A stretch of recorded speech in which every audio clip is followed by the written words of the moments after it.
দীর্ঘ ১৭ বছর পর শাশুড়ি বেগম খালেদা জিয়ার সঙ্গে দেশে ফিরছেন ডক্টর জুবাইদা রহমান।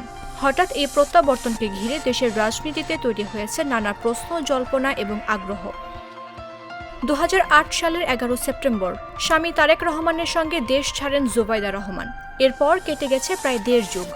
রাজনৈতিক পরিস্থিতির কারণে এতদিন দেশে ফেরা হয়নি তার। অবশেষে শাশুড়ি খালেদা জিয়ার সঙ্গে একই ফ্লাইটে ঢাকায় আসছেন তিনি। এদিকে দেশে ফেরার পর জুবাইদা রহমানের জন্য পুলিশের নিরাপত্তা চেয়ে চিঠি দিয়েছে বিএনপি। জানা গেছে তিনি ধানমন্ডির বাসায় অবস্থান করবেন।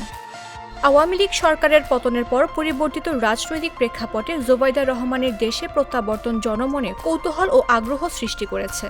বিভিন্ন মহলে প্রশ্ন উঠেছে, এটি কি রাজনৈতিক অঙ্গনে কোনো ইতিবাচক বার্তা বহন করছে? যদিও বিএনপির পক্ষ থেকে এই সফরকে নিছক একটি পারিবারিক সফর বলা হচ্ছে, তবে বিশ্লেষকদের মতে এটি রাজনীতির নতুন দিগন্তের সূচনাও হতে পারে। দলের নেতারা গণমাধ্যমে দেয়া সাক্ষাৎকারে জানিয়েছেন, ডক্টর জুবাইদা রহমান ২ সপ্তাহ পর আবার লন্ডনে ফিরে যেতে পারেন। তার এই সফরের সঙ্গে রাজনীতির কোনো প্রত্যক্ষ সংযোগ নেই বলেও দাবি করা হচ্ছে। তবে তিনি রাজনীতিতে যুক্ত হবেন কিনা তা সম্পূর্ণ নির্ভর করছে জিয়া পরিবারের সিদ্ধান্তের উপর। 1/11-এর পর থেকে বিভিন্ন সময় ডক্টর জুবাইদা রহমানের রাজনীতিতে যোগ দেওয়ার গুঞ্জন শোনা গিয়েছে। এবার শাশুড়ির সঙ্গে তার স্বদেশ প্রত্যাবর্তনকে অনেকেই রাজনৈতিক অঙ্গনের নতুন চমক হিসেবে দেখছেন। বিএনপির ভবিষ্যৎ নেতৃত্ব তাকে ঘিরে নতুন করে আলোচনা শুরু হয়েছে। তবে কি এবার দলের হাল ধরতে যাচ্ছেন তারেক পত্নী?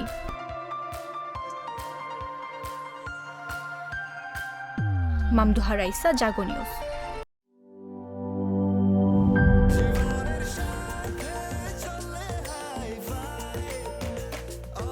স্বাস্থ্যকর অল টাইম, সব সময় অল টাইম হেলদি লাইফ।